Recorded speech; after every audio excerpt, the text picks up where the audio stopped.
Good afternoon and welcome to the Tameside Reporter Football Preview Show. I'm your host Tom Gregan and joining me as always is our resident sports reporter Mark Phillip. Mark, you okay? Yeah, not too bad thanks. A bit cold but all good. It is a bit chilly here at Hurst Cross, home of Ashton United, who are next in action here on Boxing Day against Warrington Town. We'll have more on that a little later on, but we'll start off this week by talking about Stalybridge Celtic, who have had two disappointing results this week, Mark.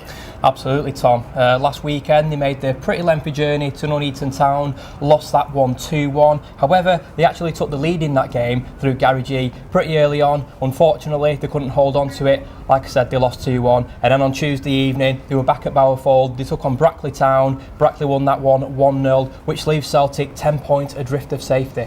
And you were at Bowerfold last night for the game against Brackley. What did you make of Stalybridge's performance?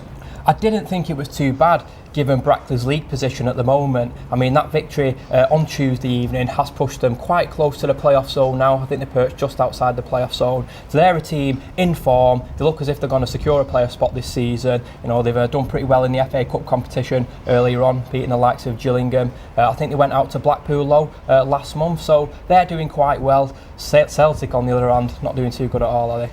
So last week we looked at Stalybridge's fixtures over the festive period. We said they probably needed to perhaps win them all. The first two games they've lost. 10 points adrift, as you said, in the relegation zone. Is it too little too late now for Stalybridge?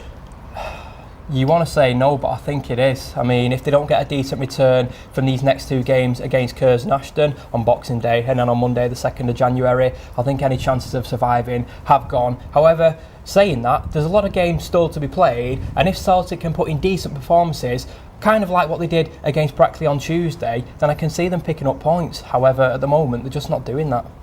So as Mark said there, Stalybridge Celtic's next two games are against Curzon Ashton, who've had a mixed week. On Saturday they played Harrogate Town at the Tameside Stadium and won 1-0, but a lengthy journey to Boston United last night saw them lose 3-1. Mark, we were sort of expecting these results. Yeah, I think so.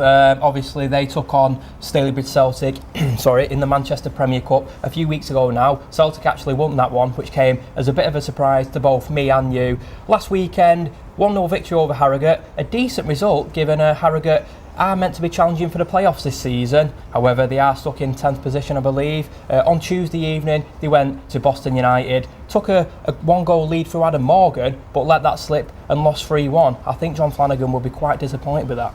So, Curzon are 4 points above the relegation zone. Stalybridge Celtic 10 points into the relegation zone. They play each other at Bowerfold on Boxing Day and then the Tameside Stadium on the 2nd of January, I believe. Yep. Two massive games. I think if Curzon win both these, I think that will pretty much keep them in this division this season, because I think that will condemn Celtic to the Evistic Premier Division. I think Celtic, they've got to get these 6 points over the next few days. They just have to, otherwise they are down, I think. Could be a long start to 2017 for Stalybridge Celtic. We'll talk about Ashton United now in the Evistic Premier Division. They were away from Hurst Cross on Saturday, making the trip to Mickleover Sports, and it was a quite shocking result for Ashton United, unfortunately, Mark. It was. I mean, the two sides entered this game on a pretty much even playing field. However, Mickleover Sports beat Ashton 4-1. Ashton actually took a one-goal lead in that game as well, which comes as a big shock. To lose 4-1, really disappointing result, and the club have had some pretty bad news this week because they've let prolific striker Lee Gaskell go along with Jack Dorney. But they've promised signings over the next few days, so what positions do they need to fill now? Well, I think they need to strengthen the attacking lineup. You know, Lee Gaskell, prolific striker. I think he scored 10 this season for the Robins. And then, of course, last week they obviously, unfortunately, lost the services of Jack Dyche on loan from Scunthorpe United. Two big pairs of shoes to fill, so they're going to have to fill them pretty sharpish, aren't they? They are indeed. The next game is here at Hurst Cross on Boxing Day against Warrington Town. Warrington sit in 10th place, Mark, and then they make the trip on the 29th to Nantwich Town in 7th, and then it's another trip on the 2nd of January to Skelmersdale, who are really struggling. Where do you see Ashton picking up points over this festive period? It's got to be Skelmersdale, hasn't it? They're the kind of games that Ashton need to be winning. I mean, it was only a few weeks ago we were saying Ashton were looking to force their way into the playoffs for a 4th consecutive season. But this bad run of form, if they continue with it, they'll be looking over the shoulder. So as I said then, taking on Skelmersdale United, who sit 23rd on Monday the 2nd of January, these are the games they have to be winning if they want a comfortable end to the season. So we'll move on now to the Evo Stick First Division North and Hyde United, who travelled to Bridge on Saturday following 2-1 mark. They're now just 2 points above the relegation zone. What are the dangers that Hyde could suffer a 4th consecutive relegation? I think it's a real danger. And you look at last weekend's result, they were beaten 2-1 by Bridge away from home. Another team that took the lead in this one. Hyde took the lead, couldn't hold on to it, slipped to another defeat. It's not looking good for Darren Kelly's side at the moment. They need to pick up points over Christmas or they could really be in a difficult position come the new year. Well, Hyde United have made some signings in the hope to avoid relegation. One of them is midfielder Danny Tavares, who was previously played for Curzon Ashton. What can you tell us about him, Mark? I think he'll bring a lot of dominance to the midfield for Hyde United, and of course you look at Ewan Fields, they've got that great artificial surface to play on. I'm sure he'll be able to take advantage of that. They've also signed 2 more players, haven't they, on work experience, 2 18-year-olds from Bolton Wanderers, Harry Brockbank and winger Ryan White, so hopefully they can do the business for the Tigers. So the first chance those new signings will get to make an impact is at Droylsden on Boxing Day. Droylsden are in a bit of good form, Mark, which we'll talk about later. Do you make them the favourites for this fixture? I think you have to. I think Droylsden have picked up some pretty decent results recently, which we will pick up on later on. Hyde obviously going through this sticky patch. I think Hyde need to win this one if they do want to avoid, a tricky end to the season. It'll be a good game this, but going over to the Butcher's Arms, be a nice tasty derby that hasn't been there for a good number of years now. Obviously Hyde have slipped through the divisions, haven't they? So I think this one will be a good one for the spectators. And then Hyde have got 2 home games after that. On the 29th they host Colwyn Bay, and then on the 2nd of January they play Glossop North End. They're 2 really difficult fixtures, so you're looking at the Droylsden game as an opportunity to pick up points. Well, I think it's the only game that they're going to pick up points in all seriousness. Colwyn Bay currently sit in 8th position. They're challenging for a playoff spot this season. Colwyn Bay have actually suffered 2 successive relegations, so they're looking to bounce back from a difficult period in the club's history. And then you say Glossop, 5th spot, another team that are challenging possibly for the title this season. So I honestly can't see Darren Kelly's side picking up any points from these 2 games. So we'll talk about Glossop now. They, as Mark just mentioned, they sit in 5th spot after a 3-2 victory over Kendal Town on Saturday. They're just 3 points off the top of the table, and Glossop's promotion push is back on track. It certainly is, and we have to say that on Boxing Day they will have prolific striker Jamie Rainford back in the squad. Obviously he's been suspended for 3 games for an apparent elbow on Brighouse Town's Greg Pearson. Looking back at last weekend's result, they beat Kendal Town 3-2 at Surrey Street. Mike Norton scored 2 on the day. He's in some decent form himself as well. Mike Norton in form, Jamie Rainford coming back. It's looking good for Glossop. That game on Boxing Day is at home to Mossley, and then they're away at Trafford on the 29th of December, and at home away, I should say, to Hyde United on the 2nd of January, as we've mentioned.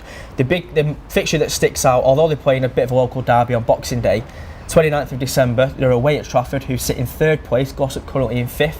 Big promotion game. It's a huge game coming just before the new year. If Glossop can get 3 points at promotion chasing Trafford, then there's no reason why they can't enter the new year when they take on Hyde United at Ewan Fields, looking to build on it. Well, good luck to Glossop in that game. We'll look down at the other end of the table now, and Mossley, who sit in 16th place, just 6 points above the relegation zone after a 1-0 defeat to Ossett Town on Saturday. Mike, were we expecting Mossley to get much from this game? To be honest with you, I thought they were going to maintain this decent run they've had and pick up a victory at Ossett. Unfortunately, they couldn't do that. They lost 1-0. Mossley were making to look at 4 consecutive league victories, but I guess all good things have to come to an end. I'm sure they'll be looking to make amends on Boxing Day at Glossop. However, as we just mentioned then, they don't come much more difficult than a game at Glossop at Surrey Street. So after that, they're at home to Radcliffe Borough on the 29th of December, Mossley, and then on the 2nd of January they're at home again in another derby against Droylsden. You're looking at the home games here for Mossley, realistically picking up points. Yeah, I think they've got to pick up points at home this season. I think for any side competing in the Evo Stick First Division North, going away from home, I think getting a point is always a bonus. To get 3 points is an excellent result. So if Mossley can pick up the points at home this season, they will be comfortable. They have won 3 consecutive games at home, so let's hope they can carry that on. We'll move on now to Droylsden, who made what's normally a difficult trip to Brighouse Town on Saturday, but they came away 3-2 winners, and they're in some great form at the minute, Droylsden. Yeah, they did, and in pretty awful circumstances as well. Droylsden's Phil Clark broke his leg in the first half, and that delayed the game for an hour. Once the game continued, I believe Brighouse took a 2-0 lead. However, Droylsden did fight back and ended up winning that game 3-2. So there appears to be a bit of resilience in Dave Pacey's squad at the moment. Yeah, great spirit there from Droylsden, and we of course wish Phil Clark the best of luck in his recovery. The next game is at home to Hyde United, as we've talked about, and then away at Mossley. Two local derbies for Droylsden. How do you see them going over the festive period? Do you think they can get 6 points? I think they'll get the 3 points against Hyde, just because Hyde are going through a really difficult patch at the moment, and I think it'll be a draw against Mossley, because Mossley and Droylsden, as we've mentioned earlier on, have picked up some decent form recently, so I think that one will be a really good encounter. Well, some tasty fixtures to look forward to over the Christmas and New Year period. And to see all those fixtures, you can head to our website, tamesidereporter.com. And don't forget, for a more in-depth roundup of all Tameside sports, you can listen to Mark and Martin on the Sporting Spotlight on Tameside Radio, Friday night at 6 o'clock.